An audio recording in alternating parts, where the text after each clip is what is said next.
Kan kalimat bismillahirrahmanirrahim itu terdiri dari ba, iya kan? Kemudian ada sin, ada mim, kemudian ada lafaz Allah. Nah, ulama ini mau bongkar satu-satu. Ba ini apa maknanya? Ismun apa maknanya? Lafzul jalalah apa maknanya? Nah, disinilah kita kaji. Kenapa kok dikaji pula? Karena pekan yang lalu kita sudah bahas tentang hukumnya. Hukum menggunakan bismillahirrahmanirrahim ini apa? Kan udah selesai. Tinggal kita detailkan satu-satu. Yang ba ini fungsinya apa? Ismun ini fungsinya apa? Lafzul jalalah Allah ini fungsinya apa? Nah, disinilah kita bahas secara rinci tentang bismillahirrahmanirrahim. Bismillahirrahmanirrahim. Assalamualaikum warahmatullahi wabarakatuh. Alhamdulillah, kembali bersyukur kehadirat Allah Subhanahu wa taala. Di minggu pagi yang cerah ini Allah beri kita nikmat kesehatan, kelapangan waktu untuk tetap aktif hadir dalam kajian minggu pagi kita. Ini kali yang keberapa? Kedua, Pak ya? Iya, Bu ya, yang kedua ya. Salawat dan salam Allahumma salli wa sallim wa barik ala sayyidina Muhammad. Semoga tercurah kepada Nabi Muhammad sallallahu alaihi wasallam. Allahumma salli wa sallim wa barik ala sayyidina Muhammad. Semoga dengan salawat tersebut kita mendapat syafaat dari Nabi Muhammad di yaumil akhir. Amin ya rabbal alamin. Pekan lalu kita sudah membahas tentang al-ahkam basmalah. Betul, Pak? Nggengge iya atau lupa nih? Iya, tentang hukum-hukum bismillah. Pada pembahasan lalu juga kita sudah menyampaikan beberapa pendapat ulama mengenai hukum bismillah. Enggak selamanya menggunakan bismillah itu dianggap baik sesuai dengan penempatannya. Andai kalimat bismillah yang kita ucapkan namun pelaksanaannya buruk, maka haram dipakai kalimat bismillah tersebut. Seperti, mohon maaf nih, pejabat dia mau korupsi. Begitu dia ambilnya uang orang, bismillahirrahmanirrahim. Ini fatal kesalahannya, maka mengucapkan lafaz basmalah hukumnya haram. Begitu juga ada kalanya dia sunnah ketika kita memulai kajian tadi, kan pakai bismillah kan? Ketika kita mau ngapain lagi? Masuk rumah, mau baca Al-Quran dan sebagainya. Mengingatkan kembali pengajian kita yang lalu bahwa hukum bismillah sudah selesai kita sampaikan. Kemudian setelah ulama menjelaskan tentang hukum basmalah, dijelaskan ulama juga menjelaskan dari sisi balaghah dan nahwunya. Jadi kalau dalam istilah bahasa Arab ini, Pak Bu, ada namanya balaghah untuk memperindah bahasa. Nah, maka ulama menjelaskan kalimat bismillah yang semalam itu disampaikan, yang minggu lalu itu disampaikan, ini mau dirincikan sama ulama, didetailkan satu-satu. Ada di situ kan diawali pakai bismillah hurufnya ba, ya kan? Ada ismun, ada Allah. Nah, ini mau dijelaskan. Apa sih makna daripada bismillahirrahmanirrahim? Kita tahu bahwa arti bismillah dengan menyebut nama Allah yang Maha Pengasih lagi Maha Penyayang. Itu kan arti secara tekstualnya. Nah, sekarang makna yang terkandung pada bismillah itu apa? Nah, disinilah pada kajian ini kita mau menjelaskan tentang makna yang terkandung pada bismillah tersebut. Faqalu, mereka para ulama menjelaskan, i'lam annal ba'a fil basmalah, bahwa huruf ba yang ada pada kalimat bismillah, ba, sin, baru lafaz mim, baru kalimat mim, setelah itu kalimat lafzul jalalah, lafaz Allah. Nah, ba yang ada pada kalimat bismillah itu imma lil musahabah, kata ulama. Ada kalanya dia bermakna musahabah, Apa ini musahabah? Artinya tabarruk. Apa makna tabarruk? Mengambil berkah. Makanya ketika kita ucapkan bismillah, artinya semoga saya dapat mengambil berkah. Nah, itulah artinya. Ba yang terkandung pada kalimat bismillah ini tadi, ada kalanya maknanya berkah, tabarrukan, ambil berkah. Kenapa sih kalau kita mulai perbuatan yang baik harus diawali dengan bismillah? Ya supaya ada berkah. Dari mana kita tahu bahwa kalimat bismillah itu ada berkahnya? Dari huruf ba yang dimunculkan. Maka ba di sini dalam pembahasan ulama-ulama balaghah dijelaskan bahwa huruf ba tersebut mempunyai makna. Makna yang terkandung apa? Terbagi-bagi. Ada yang katanya lil musahabah, sebagai tabarruk, mengambil berkah. Dengan bismillah saya mengambil berkah terhadap pengajian ini. Begitu dia maknanya. Dengan bismillah saya meminta pertolongan kepada Allah untuk melanjutkan pengajian ini. Jadi ba yang terkandung pada kalimat bismillah ini mempunyai banyak makna. Itulah patennya, Bu, Pak. Bahasa Arab ini dia punya makna yang luas.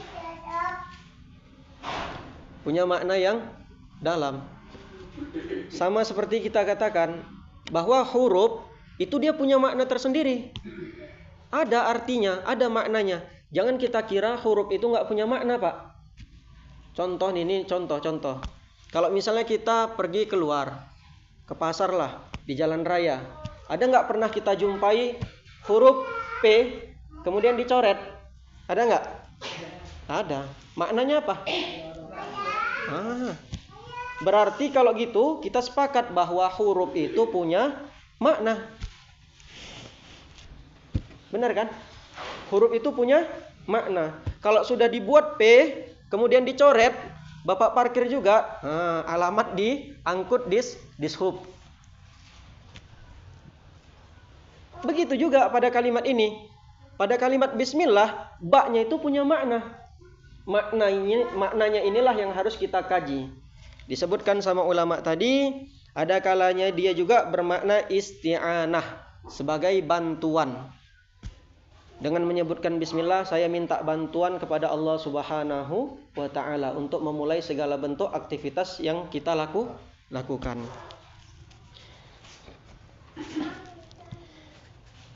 Li'anna ba'al isti'anah tadakhulu 'alal alah. Huruf ba yang ada pada kalimat bismillah itu sebenarnya masuk sebagai alat. Apa sih maknanya? Begini, Pak. Kalau dalam bahasa Arab itu kita sebut ya contohnya, katabatu bil qalam. Saya menulis menggunakan pulpen. Pulpen sebagai alat. Iya kan? Saya menulis menggunakan pulpen. Kalimat menggunakan dalam bahasa Arab itu disebut dia ba. Artinya apa? Ba penggunaan. Kalau misalnya kita cabut menggunakannya, saya menulis, hilang kalimat menggunakannya, langsung masuk ke pulpen. Saya menulis pulpen. Jadi pulpen yang menjadi alat tulis atau pulpen yang Bapak Ibu tulis? Gimana itu? Pulpen yang ditulis.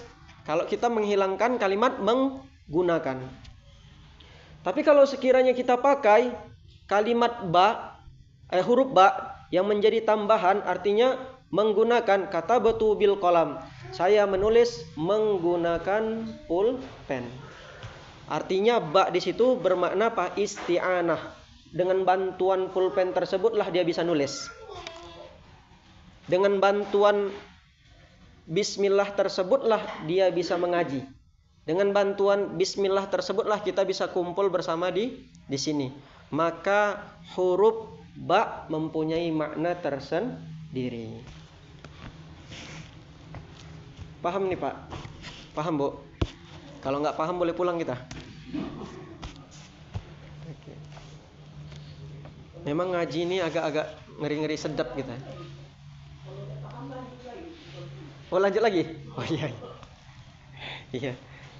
Jadi tujuan kita di sini ingin menjelaskan kalimat Bismillahirrahmanirrahim itu bukan sembarang ayat gitu diturunkan saja, enggak. Dia mempunyai makna yang dalam. Makna inilah yang harusnya kita kaji. Nah, maka dibahas sama ulama. Tadi katanya huruf ba ini ada kalanya untuk tabarruk. Dengan bismillah saya ngambil berkah. Ada juga katanya ba di sini lil isti'anah. Dengan bismillah saya minta pertolongan. Begitu kan, Pak, Bu? Kalau memandang dari sisi kalimatnya, seakan-akan kita menjadikan ismullah, nama Allah, sebagai alat untuk mensukseskan pekerjaan kita. Nah, itu sebenarnya kalau dari sisi adab kita sama Allah nggak boleh. Maka ulama tidak membenarkan kalimat atau huruf ba yang ada pada Bismillahirrahmanirrahim itu dipakai dia sebagai isti'anah. Sebagai apa? Pertolongan. Nggak boleh.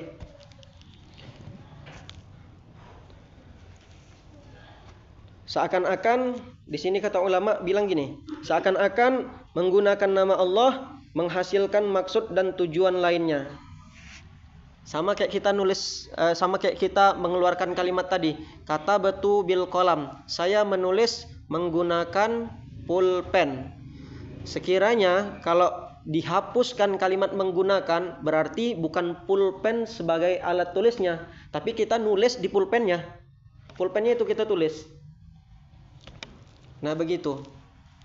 Di sini gitu juga katanya. Sekiranya kalimat ba yang huruf ba yang ada pada kalimat bismillah dijadikan itu maknanya isti'anah, seakan-akan kalian menjadikan kalimat Allah itu sebagai penyempurna dari maksud dan tujuan kalian. Nah, yang demikian itu kata ulama isa'atal adab. Buruk adabnya menurut Allah. Dan menurut siapa? Ulama. Maka yang paling pantas menjadikan huruf ba yang ada pada kalimat bismillah itu sebagai tabarrukan, mengambil berkah.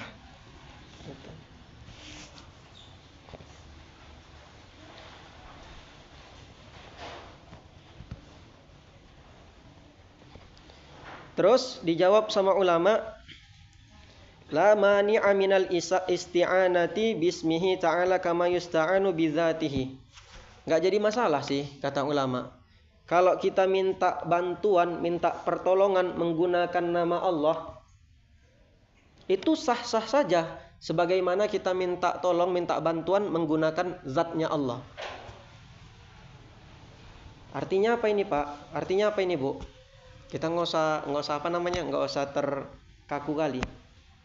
Artinya kita pengen bilang sama aja. Kita berdoa minta bantuan pakai nama Allah dengan minta bantuan pakai zatnya Allah Subhanahu wa taala. Itu juga nya. Jadi Ibu, Bapak terserah. Mau doa pakai keagungan nama Allah silakan. Mau doa pakai keagungan zat Allah silakan. Enggak jadi masalah. Kenapa? Karena dua-dua menghasilkan makna yang sama. Seakan-akan ulama pengen bilang gini,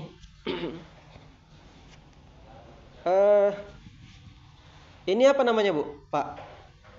Sorban. Sorban itu kan nama. Bendanya mana? Ya ini. Benar kan? Ini apa namanya? Peci. Peci itu kan nama. Boleh jadi nanti satu saat saya rubah namanya bukan peci, cangkir. Boleh nggak? Boleh. Karena hanya sekedar penamaan. Penamaan inilah menjadi alamat, menjadi tanda untuk benda itu. Nggak mungkin ketika saya tunjuk ini, Bapak bilang handphone. Ya kan, Bu ya? Nggak mungkin ketika saya pegang handphone, Bapak bilang ini peci. Maka menyebutkan kalimat tersebut secara otomatis dia mentakyinkan, menentukan bendanya. Nah, misal contoh lagi. Jadi ismun ini adalah sebuah tanda untuk nama benda dan yang lainnya. Pergi dulu ke musola, gak mungkin dia pergi ke gereja. Kenapa? Karena nama itu menentukan bendanya. Kira-kira berat kali kajian kita, Pak. Nah, Bu. Kalau berat kali incang kita nih. Yang harus kita gambarkan, maksud saya ini, tergambar gak kira-kira kalimat Bismillahirrahmanirrahim? Tergambar ya. Kan kalimat Bismillahirrahmanirrahim itu terdiri dari ba, iya kan? Kemudian ada sin, ada mim, kemudian ada lafaz Allah. Nah, ulama ini mau bongkar satu-satu. Ba ini apa maknanya? Ismun apa maknanya? Lafzul jalalah apa maknanya? Nah, disinilah kita kaji. Kenapa kok dikaji pula? Karena pekan yang lalu kita sudah bahas tentang hukumnya. Hukum menggunakan Bismillahirrahmanirrahim ini apa? Kan udah selesai. Tinggal kita detailkan satu-satu. Yang ba ini fungsinya apa? Ismun ini fungsinya apa? Lafzul jalalah Allah ini fungsinya apa? Nah, disinilah kita bahas secara rinci tentang Bismillahirrahmanirrahim.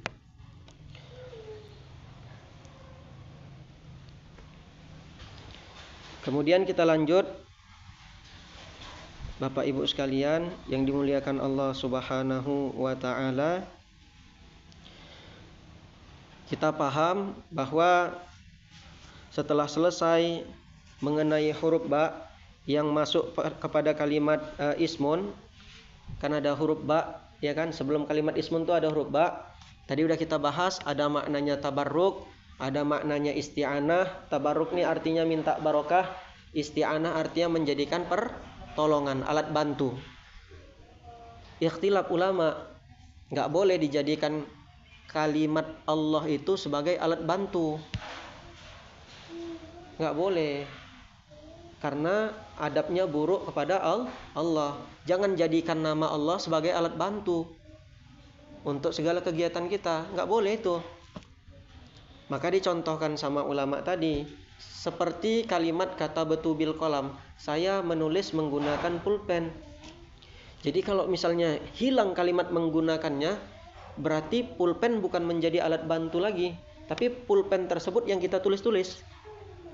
Nah, tapi kalau sekiranya kita katakan ada ba di situ yang maknanya alat bantu, berarti pulpen sebagai alat bantu untuk menulis. Nah, begitu. Berarti kalimat ismullah sebagai alat bantu untuk penyempurna daripada apa? Hajat kita. Nah. Bisa ya, Pak? Bisa, Bu?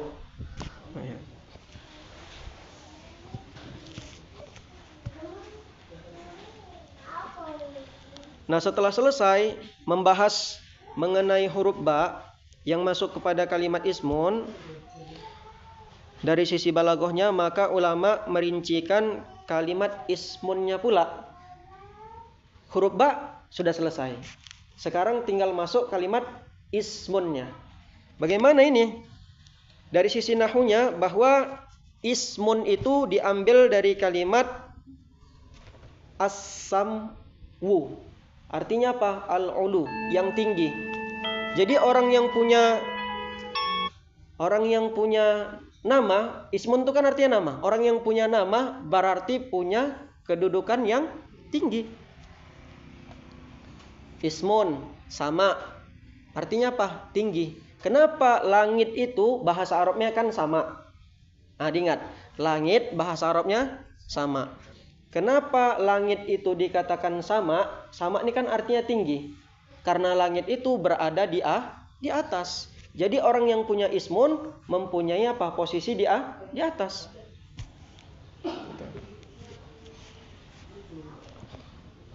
Itu kata siapa? Kata ulama-ulama Basrah, bahwa ismun itu diambil dari kalimat as-sam'u. Maknanya apa? Al-ulu, berkedudukan. Li'annal musamma ya'lu bihadzal ism. Karena benda tersebut akan terangkat derajatnya kalau dia punya nama. Kalau nggak punya nama dia, mana jadi apa-apa. Nah, jadi segala sesuatu akan terangkat derajatnya kalau ada namanya. Pak Jokowi itu, iya, dia terangkat derajatnya Kenapa? Karena ada kedudukannya. Disebut dalam bahasa Arab apa? Ismun. Apa kedudukannya? Presiden. Andai nggak punya kedudukan, nggak ada apa-apa. Nah, seperti itu contohnya. Jadi kata para ulama Basrah ini, ismun itu diambil dari kalimat samhun, artinya yang memiliki kedudukan. Setiap benda yang mempunyai ismun, mempunyai nama, pasti punya kedudukan. Nah, gitu.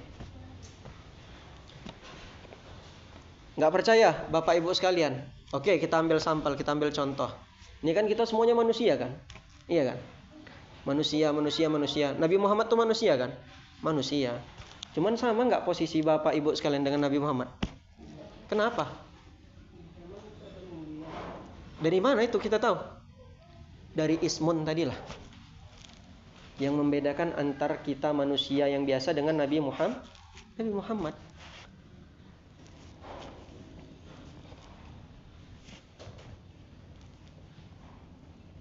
Ada juga namanya nggak dikenal.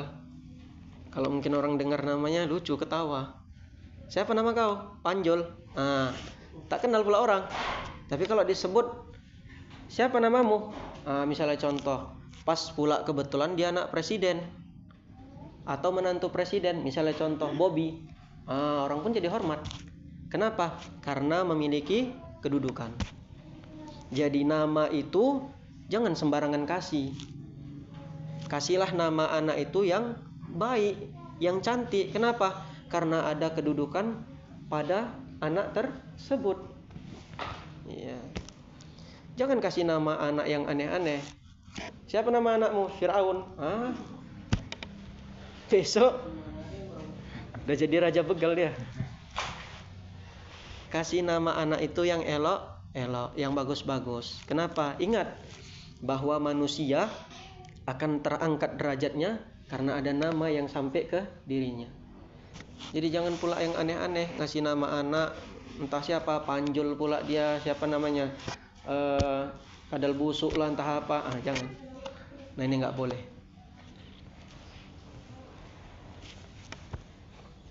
Nah, itu menurut ulama Basrah. Kata ulama Basrah, ulama Basrah ini dulu mereka pakar-pakar sastra. Pakar-pakar nahwu, sorof dan sebagainya. Nah, sehingga terkubu-kubu, terpeta-petakan, ada ulama Basrah, ada ulama Kufah yang mengkaji tentang masalah ilmu nahwu. Kalau kita mungkin pernah belajar bahasa Inggris, ada di sana nanti disebut bahasa grammar, ya. Nah, kajian itulah yang dikaji sama ulama-ulama Basrah dan ulama-ulama Kufah, yang dipimpin ulama Basrah sendiri oleh Al-Imam Al-Khalil bin Ahmad Al-Farahidi. Nah, beliau pakar di bidangnya tersebut. Kemudian menurut versi yang kedua, tadi kan ulama Basrah bilang bahwa ismun itu diambil dari kalimat samun, artinya al-ulu, yang memiliki kedudukan. Musamma atau benda dan sebagainya, kalau sudah diletakkan nama, bertukar posisinya menjadi memiliki kedudukan. Sementara menurut ulama Kufah ini dipimpin oleh Abu Ja'far Ar-Ru'asi. Beliau mengatakan, ismun kan artinya nama. Ismun itu diambil dari kalimat minal wasmi. Apa arti wasmun? Alamat. Apa arti alamah? Tanda. Jadi adanya nama ini untuk menandakan antar satu dengan yang lain. Nah, kedudukan ismun itu untuk si benda dan selainnya, apa dia? Menandakan antar satu dengan yang lain.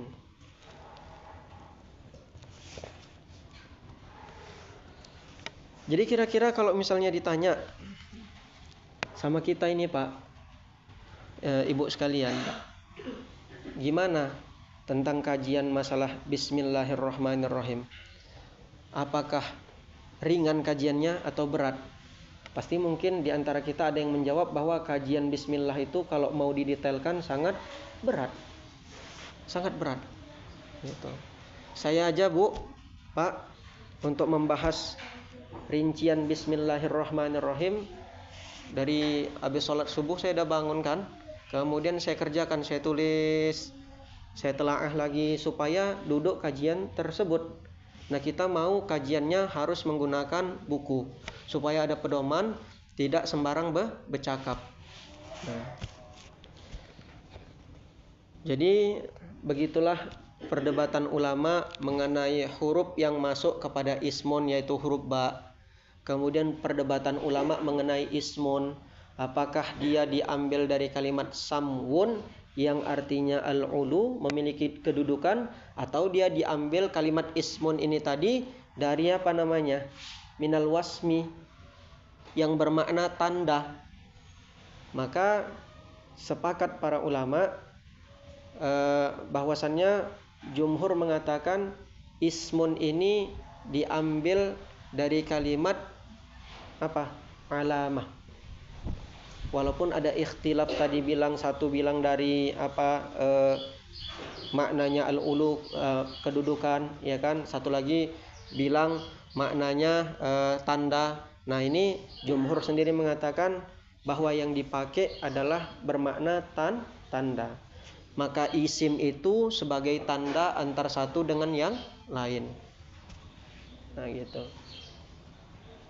Kalau semua ismunnya sama, kalau semua namanya ini sama, oke lah, sepakat. Kita yang ada di sini, kita namakan semuanya manusia aja. Jadi kalau misalnya saya mau manggil bapak misalnya manusia, yang nengok siapa? Hah. Kacau nggak nih? Kacau. Maka diperlukan nama khusus sebagai tanda pemisah untuk yang satu dengan yang lain. Nah, begitu. Bisa dipahami ini, Pak? Bisa, Bu? Mana roti kita belum datang? Teh kita belum datang. Ntar lagi dibuat itu, Bu. Nah, itulah pentingnya kita mengaji supaya tidak liberal dalam berpikir. Kadang pemikiran ini suka kali dia mengandai-andaikan. Nah, kalau udah pandai manusia itu mengandai-andaikan, timbullah kesesatan, timbullah fatwa baru, timbullah ini dan itu. Maka tidak dibenarkan kita sebagai umat Islam berfatwa dengan kemauan kita, bukan kemauan agama. Nah, nggak boleh. Kita lanjut, Pak. Lanjut, Bu.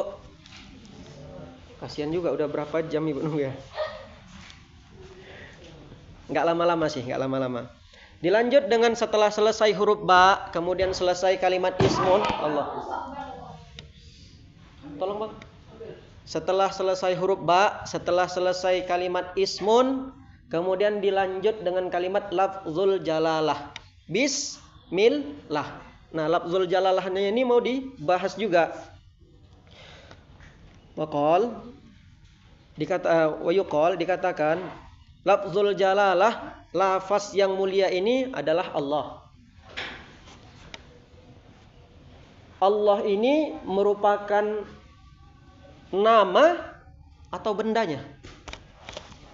Gimana ini, Pak? Zaidun. Zaidun itu kan nama. Orangnya mana? Ada kan? Orangnya ada.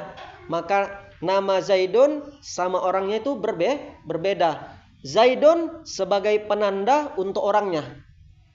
Begitu juga dengan Allah, lafaz Allah ini. Kalimat Allah ini sebagai apa? Penanda untuk zatnya Allah. Jangan pula ditanya, mana zatnya? Karena zat Allah tak mungkin bisa kita lihat selagi kita di dunia. Kecuali siapa? Baginda Nabi Muhammad sallallahu alaihi wasallam. Emang bisa kita nanti melihat Allah? Bisa. Kapan? Ketika di akhirat. Kalau nggak percaya, silakan duluan. Ada yang mau duluan, Bu? Gak apa-apa, silakan aja.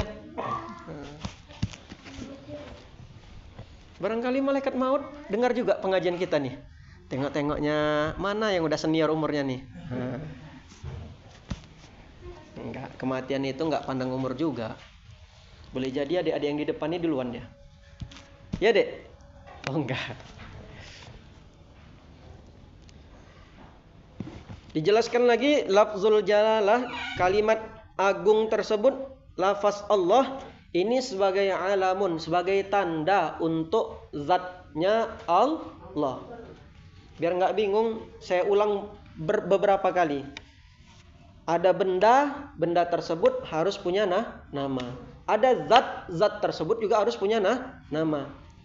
Kita kan sebagai manusia punya nama, ya kan? Kita ini manusianya, nama kita siapa? Ya berbeda-beda. Allah punya zat, tapi zatnya ini kan belum bisa kita kaji.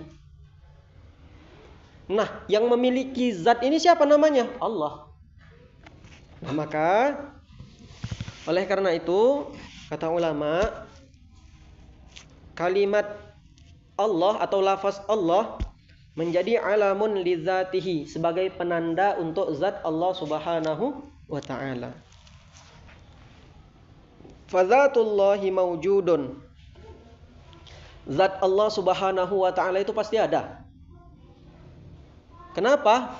Karena setiap yang ada boleh-boleh saja untuk dilihat.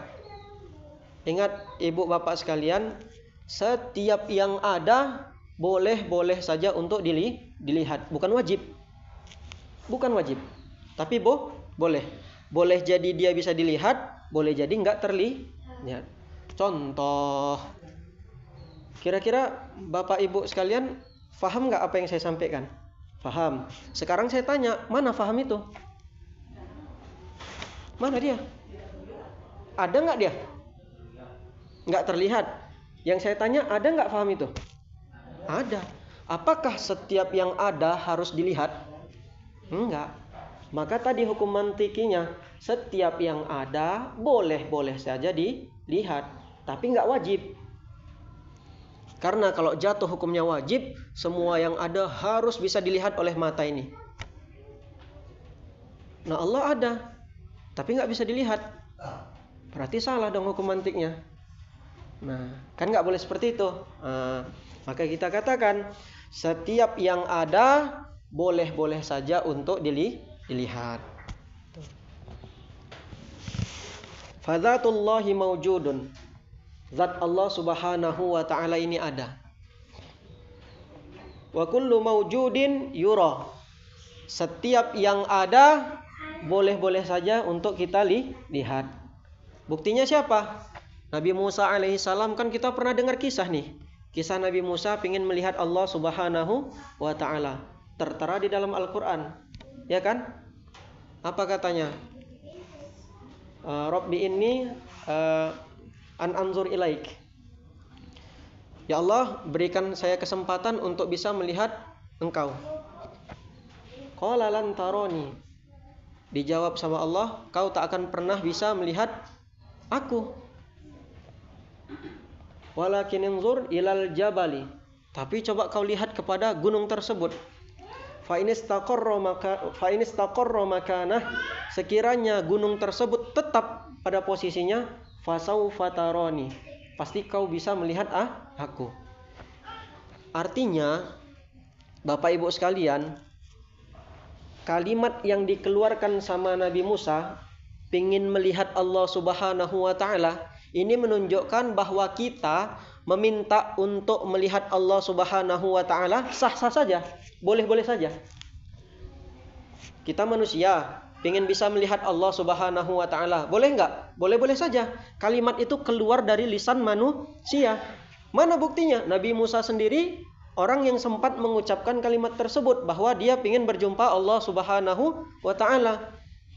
Mustahil Nabi ini jahilul ahkam, enggak tahu terhadap hukum. Maka ucapan kalimat Nabi Musa menunjukkan bahwa boleh hukumnya manusia untuk bisa meminta melihat Allah. Akan tetapi enggak terkabul, enggak terjadi.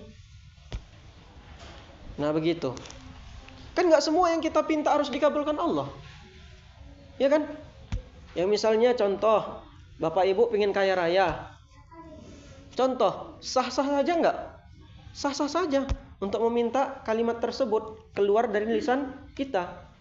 Yang Bapak contohnya ingin menjadi pejabat-pejabat tinggi negara, sah kalimat tersebut keluar, sah-sah saja, enggak ada yang melarang. Nah, dilalah kalimat yang dikeluarkan sama Nabi Musa ini menunjukkan hukum yang baru. Apa hukum yang baru itu? Boleh meminta melihat Allah Subhanahu wa ta'ala, walaupun gak bisa dikabulkan selama kita di dunia. Kapan nanti? Ketika kita sudah berada di akhiratnya Allah. Di mana? Di surganya Allah Subhanahu wa ta'ala. Kemudian didebat sama orang-orang Mu'tazilah. Bapak Ibu sekalian, apa kata orang Mu'tazilah? Kalaulah kita melihat Allah Subhanahu wa ta'ala, ini bahaya. Kenapa? Karena setiap yang dilihat pasti mahdud, terbatas.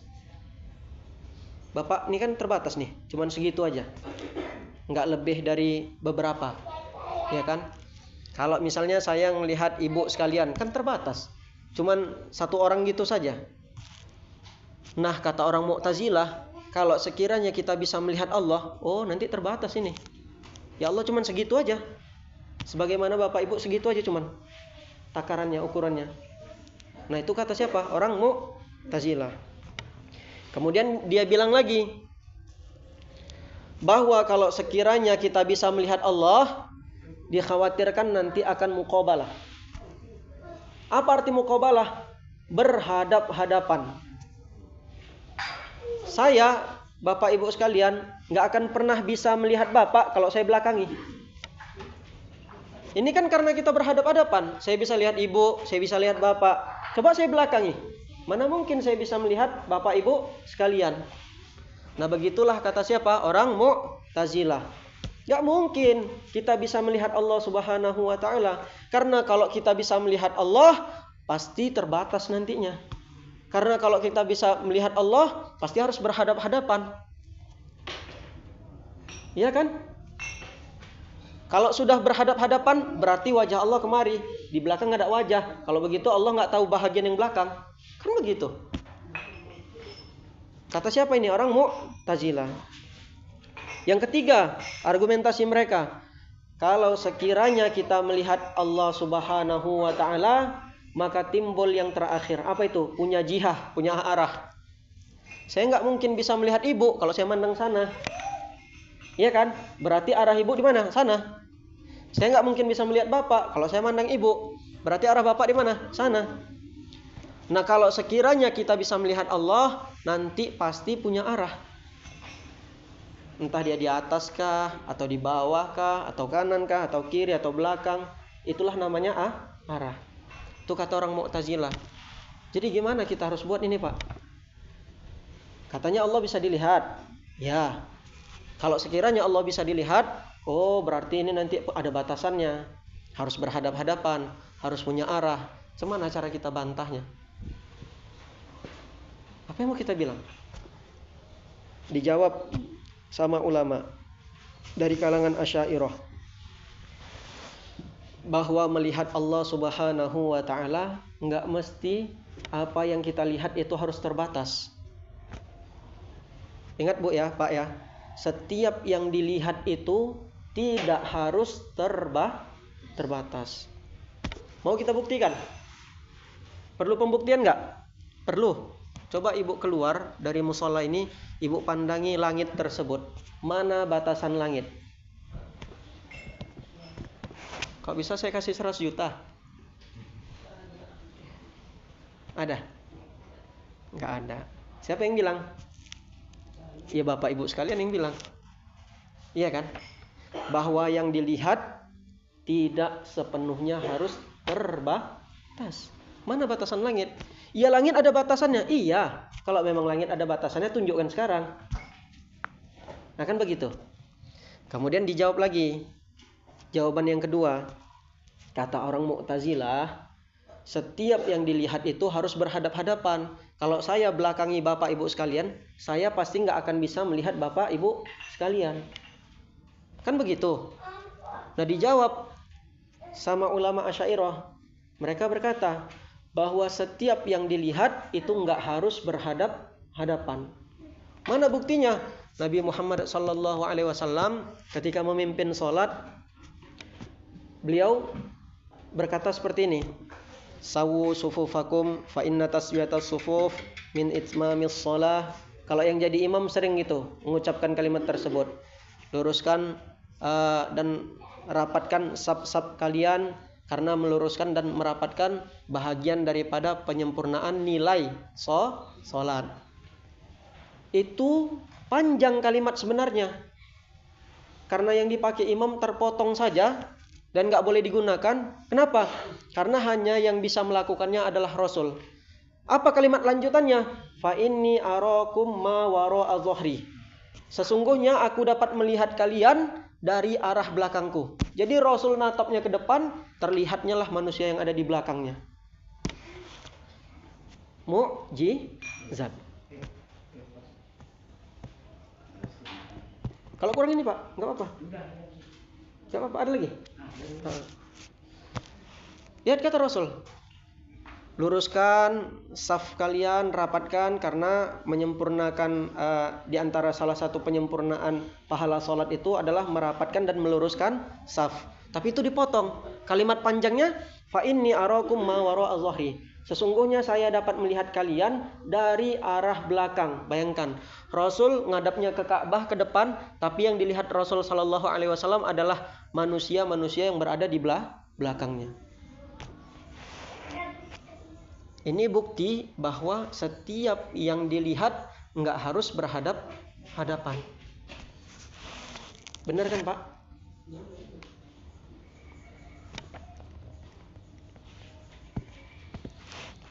Allah. Coba sekarang saya minta Bapak Ibu sekalian 2 atau 3 detik aja pejamkan mata. Coba. Jangan tidur, pejam aja. 2-3 detik aja. Oke. Buka. Sekarang yang saya tanya, apa yang Ibu Bapak lihat ketika memejamkan mata tersebut? Hah? Kegelapan. Saya tanya, Ibu melihat gelap? Bapak melihat gelap? Tadi yang waktu memejamkan mata, terlihat gelap enggak? Enggak. Berarti terang lah pas Ibu pejamkan mata tadi. Gelap. Saya tanya ulang. Ketika Bapak Ibu sekalian memejamkan mata, apa yang terlihat? Gelap. Betul kan? Sekarang timbul pertanyaan yang kedua. Seberapa batasan gelap tersebut? Enggak ada. Bisakah Ibu memandang seputar kegelapan tersebut? Hah? Ibu memandang gelap, ada batasannya? Enggak ada. Enggak ada kan? Haruskah berhadap-hadapan? Enggak juga. Apakah terbatas? Enggak juga. Maka dijawab sama ulama, begitulah nanti kita melihat Allah Subhanahu wa ta'ala. Begitulah nanti kita melihat Allah Subhanahu wa ta'ala. Allah bukakan kasab mata kita. Allah singkapkan kacamata kita yang di dunia ini, sehingga pandangan yang kita pandang adalah pandangan kekal yang azali nanti. Nah, setelah itu dibukakan Allah Subhanahu wa ta'ala, barulah bisa tersingkap untuk melihat Allah Subhanahu wa ta'ala. Selama di dunia ini jangan coba-coba minta. Sadar diri, kalau kita mau minta, yang kita pinta itu untuk melihat Allah yang Maha Agung, sementara mata kita penuh dengan dosa dan maksiat. Ya kan, Bu? Ya kan, Pak? Selama di dunia mata kita penuh dosa dan maksiat. Cobalah, siapa di antara kita yang enggak punya maksiat? Enggak ada. Pantang kita di jalan sedikit, nengok hal yang aneh, dari mata turun ke lisan. Memang jelek kali lah mulut waktu saya tengok. Misalnya contoh, dari mata turun ke lisan juga. Kulkas kok bisa jalan. Yang aneh-aneh seperti itu akan muncul ke lisan kita. Akibat apa? Dari pandangan mata. Maka mohon maaf, orang yang buta itu lebih jarang dia mencaci manusia. Kenapa? Karena nggak ada yang dia lihat, sehingga nggak ada aib yang harus dia ceritakan. Makanya kadang ada sebahagian mungkin di antara kita yang mencaci kekurangan orang, matanya buta, telinganya peka, mulutnya bisu dan sebagainya. Sebenarnya kekurangan tersebut adalah satu hal kelebihan dia daripada kita. Kenapa? Karena mata orang yang buta tersebut nggak akan pernah melihat kekurangan aib orang lain. Sementara mata kita yang sehat akan selalu mengkoreksi, mengkritik aib orang lain. Orang yang bisu, satu kelebihan pada mereka kurang di kita. Artinya apa? Orang yang bisu tersebut nggak akan pernah dia bisa menggibah, gunjing dan sebagainya. Sementara lisan yang sehat akan senantiasa melafazkan kalimat-kalimat sakit hati orang, dicacinya, dicercanya, digibahnya, digunjingnya adalah satu hal yang dosa. Ya kan? Orang yang tuli ada kelebihannya apa? Kelebihan positifnya bahwa dia nggak pernah mendengarkan kalimat-kalimat yang buruk yang masuk ke telinganya. Jadi sebisa mungkin kita introspeksi diri, kekurangan yang ada di orang lain tersebut sebenarnya itulah satu kelebihan di sisinya. Karena dengan kekurangan tersebut berkurang dosa-dosanya. Beda dengan kita yang sempurna. Telinga kadang masih mau nguping, ya kan? Mulut kadang masih mau ceritakan keburukan orang. Mata kita pantang sesuatu yang mengganjal sama pandangan mata kita, terceritakan juga. Ini adalah satu hal yang tidak baik. Bapak Ibu sekalian, silakan dimakan dulu, diminum dulu. Ya. Kita iklan dulu iklan.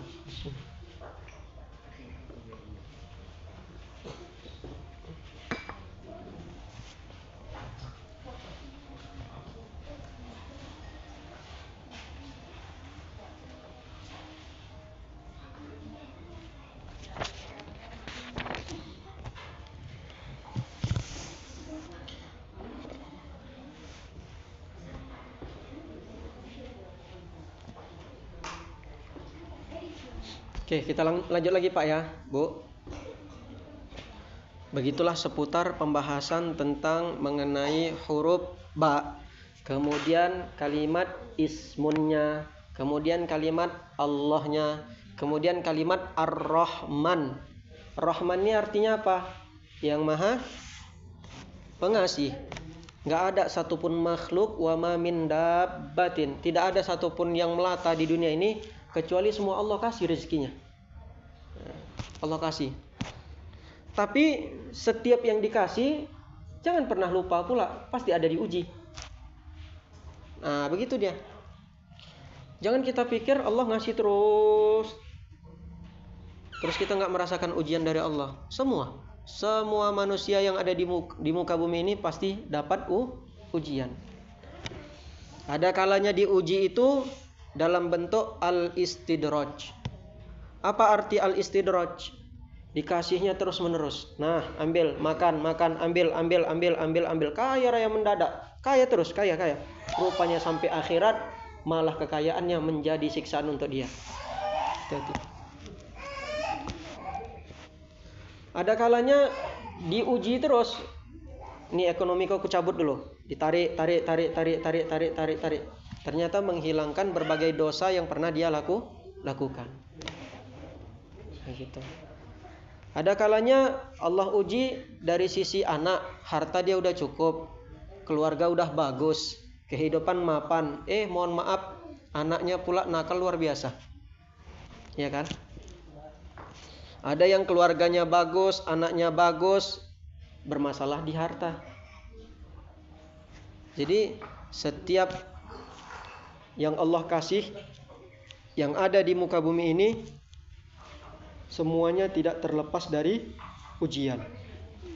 Tapi ingat, ada kalimat rahimnya Allah Subhanahu wa taala. Jadi Allah mengasihi ke seluruh makhluk yang ada di muka bumi ini. Enggak cuma manusia saja. Mana makhluk Allah ini? Bukan kita aja, tumbuh-tumbuhan, ya kan? Hewan melata juga, manusia juga, ya, malaikat juga, jin juga. Semua makhluk Allah akan ada rezekinya masing-masing. Semua dia kasih. Mau dia Islam kah, beriman kah, mau dia kafir kah, Buddha, Konghucu, semua Allah kasih. Nah, makan kalian. Nah, dikasih Allah Subhanahu wa taala. Ambil nih, ambil. Tapi ingat, yang terakhir rahimnya Allah Subhanahu wa taala tak akan pernah dia beri kecuali kepada orang-orang yang beriman. Jadi syukurlah kita ini Bapak Ibu sekalian. Kita dapat dua hal. Sudah Allah kasih, Allah rahimkan lagi. Ya kan?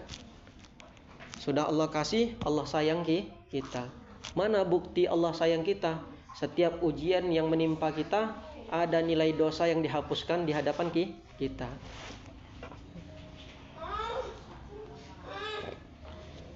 Jadi setiap nilai yang Allah berikan kepada kita, maukah itu berupa rezeki, maukah itu berupa cobaan dan sebagainya, yakinlah setiap apa yang diberikan Allah Subhanahu wa taala pasti ada ujian, pasti ada penghapusan dosa. Bapak Ibu jamaah Mushallah Al-Husain yang dimuliakan Allah Subhanahu wa taala, itulah sepintas kenapa kita harus menggali lebih dalam makna Bismillahirrahmanirrahim. Dan sebagai penutup juga bahwa kalimat Bismillahirrahmanirrahim ini terdiri dari 19 huruf. Betul. Kalau nggak percaya hitung sendiri. Ada ba, ada sin, ya kan? Ada mim, ada alif, ada lam, ada ha, ada alif, ada lam, ada ro, ya kan? Ada ha, ada mim, ada nun, ada alif, ada lam, ada ro, ada ha, ada apa lagi? Mim, ada ya, ada apa lagi? Mim ya. Oke, berapa total semuanya? 19. Kenapa kalimat tersebut ini menurut versi tasawufnya? Kenapa berjumlah 19? Dikarenakan Bismillah ini nanti ketika kita masuk ke dalam panggilan Allah Subhanahu wa taala, ada malaikat zabaniyah yang berjumlah 19. Dalam neraka itu, Bu, Pak, ada malaikat zabaniyah yang berjumlah berapa? 19. Terlalu sering kita mengucapkan bismillah akan terlepas dari siksa malaikat zabaniyah tersebut. Nah, begitu dia. Dalilnya mana? Di Al-Qur'an. 'Alaiha tis'ata asyar. Penjaga neraka tersebut ada 19 malaikat. Bagaimana cara menghilangkan itu? Ini menurut ahli thariqah dan menurut ahli tasawuf. Cara menghilangkan hal tersebut supaya enggak kena siksa, sering-seringlah melafazkan basmalah atau bismillah. Ah, begitu. Ini menurut pandangan ulama tasawuf. Kalau Bapak Ibu enggak percaya, silakan coba. Bagaimana cara mencobanya, Ustadz? Ya mati dulu lah. Balik lagi. Nanti kalau udah benar kasih tahu sama kami. Jadi alhamdulillah setelah kita pekan lalu selesai mengkaji tentang hukum-hukum bismillah, kemudian pada pekan ini kita menjelaskan tentang makna detail Bismillahirrahmanirrahim. Nanti di pekan mendatang kita sudah bisa masuk kepada intisari pembahasan seperti fikih, tauhid, tasawuf dan sebagainya. Nah, maka saya harus jelaskan di awal dulu kenapa kita setiap ada perbuatan yang baik harus dimulai dengan bismillah. Dijelaskan tadi karena nilai ba yang terkandung pada kalimat bismillah tersebut ada kalanya dijadikan barokah, ngambil berkah. Maka memulai segala sesuatu dengan bismillah menimbulkan berkah. Nah, begitu dia. Ya Pak ya. Ya Bu ya. Kalau sekiranya perbuatan tersebut enggak dimulai dengan bismillah, bukan kurang berkah, enggak ada berkahnya. Enggak ada berkahnya. Makanya mohon maaf, ada yang gajinya udah besar namun korupsi dia. Benar kan? Enggak berkah. Ambillah contoh pejabat-pejabat sana yang di atas. Gaji bukan nggak besar itu, 70 juta, 80 juta. Tapi lihat, nggak ada keberkahan dalam hidup. Ada yang mohon maaf kali, hanya kerjanya tukang kayu, tapi dia bisa mencukupi kebutuhan dirinya. Ya kan Pak ya? Iya Bu ya. Jadi berkah itu tergantung bagaimana cara kita mensikapinya. Itu. Berkah itu tergantung bagaimana cara kita yang menjalaninya.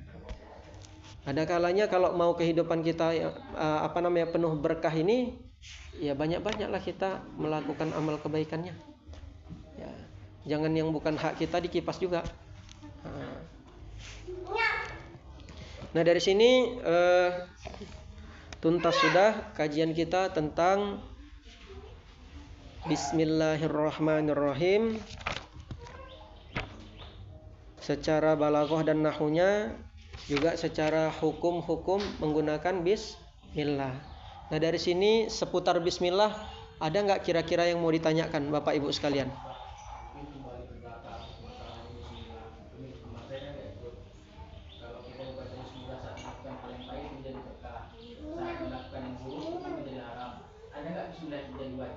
Nah, ada nggak bismillah itu menjadi wajib?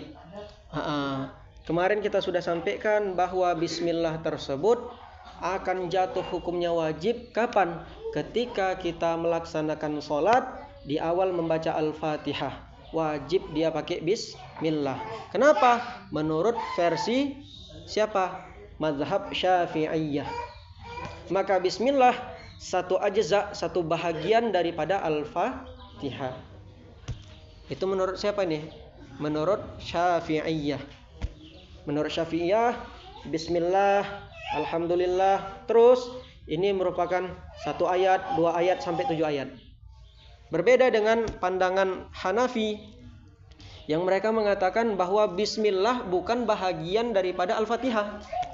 Jadi kalau nggak dibaca nggak apa-apa. Begitulah dia. Tidak dengan kita. Ulama kita bilang bahwa bismillah ini bahagian. Kita tahu bahwa Al-Fatihah itu rukun dalam sholat. Kalau hilang salah satu saja dari Al-Fatihah tersebut, sah nggak sholatnya? Nggak sah. Maka membaca bismillah sampai selesai wajiblah dalam sholat. Karena dia rukun dalam sholat. Gitu.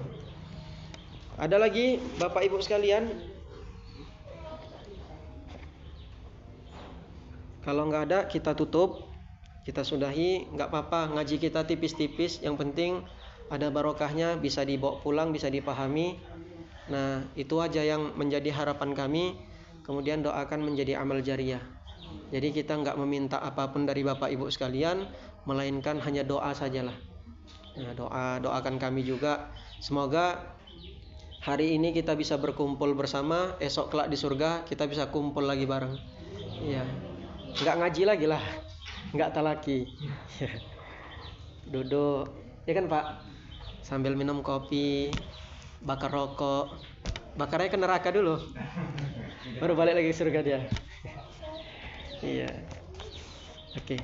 Cukup kira-kira Pak Bu sekalian, ada yang mau ditanya mengenai keterkaitan tentang bismillah? Jadi banyak-banyak membaca bismillah juga akan memperbanyak barokah dalam kehidupan. Simpelnya, cari barokah nih gampang. Yang baik-baik ucapkan bismillah. Kenapa? Ada hadisnya, kullu amrin dzi balin la yubda'u fihi bismillahirrahmanirrahim fahuwa aqta. Setiap perbuatan yang baik yang tidak diawali dengan bismillah, maka perbuatan tersebut terputus. Apa makna aqta tadi? Terputus tadi, qalilum minal barokah. Sedikit sekali berkah yang kita dapat. Maka memperbanyak berkah tersebut diawali dengan bismillah. Dari sini ada yang mau ditanya? Kalau nggak ada, kita sudahi pengajian kita ini. Nggak apa-apa ngaji kita tipis-tipis, sikit-sikit aja, yang penting faham. Tadi Ustaz bilang sedikit kan mendapat berkah sama tidak dapat berkah yang kita omongin tadi, gimana Ustaz? Gimana Bu? Ustaz bilang barusan ini, kalau tidak baca bismillah sedikit kali mendapat berkah. Tadi saya bilang kurang berkahnya, itu bagaimana maksudnya? Nah, begini Bu. Konsep barokah ini dalam pandangan syar'i ada satu nilai kepuasan yang dihasilkan dari bismillah tersebut. Apa makna barokah ini? Ai ya tabarrok. Makna ya tabarrok nih, dia akan merasa tercukupi batinnya. Walaupun mohon maaf nih, kita tahu bersama ada yang kadang sebagai contoh di depan mata kita, contoh. Misalnya contoh ada orang makan nasi. Iya. Makannya terlalu banyak, tapi nggak kenyang-kenyang. Maka keberkahan tersebut dicabut. Ada orang yang mohon maaf makan nasinya sedikit aja, namun udah merasa kenyang dia. Maka keberkahan itu ditumbuhkan Allah.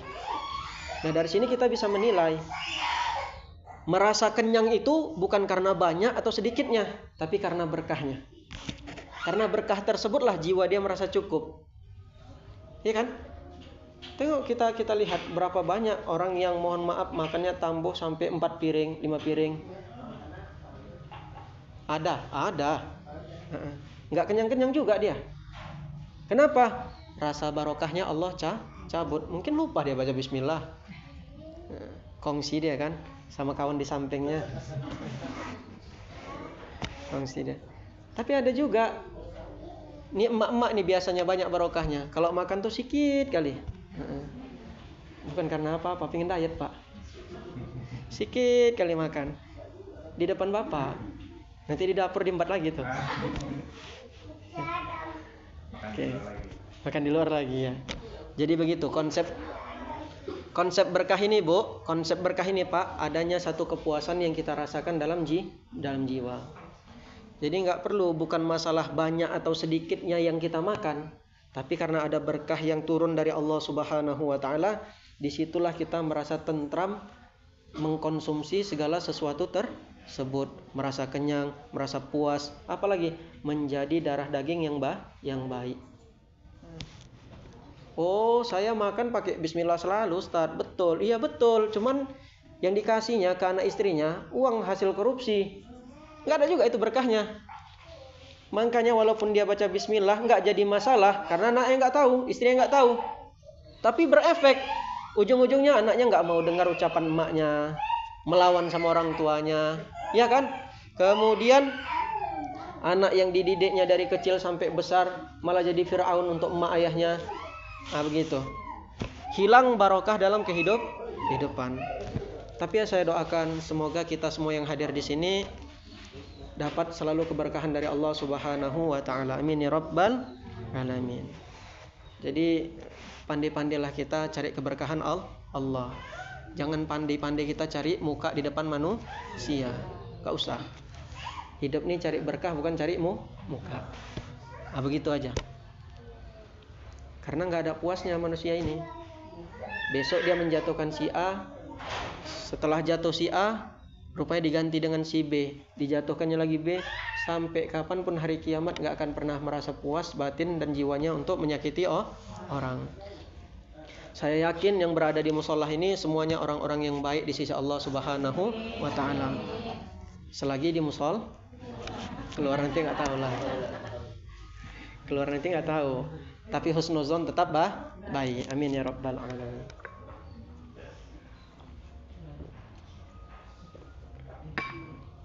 Cukup nih Pak? Cukup Bu? Cukup. Tipis-tipis dulu ya. Ada yang mau ditanya lagi? Oke, kalau nggak ada kita sudahi kajian pagi kita di minggu ini. Kajian kedua kita. Semoga Allah memberikan keberkahan terhadap kehidupan kita. Kepada Allah saya mohon ampun, kepada Bapak Ibu sekalian saya mohon maaf. Billahi taufiq wal hidayah. Wassalamualaikum warahmatullahi wabarakatuh.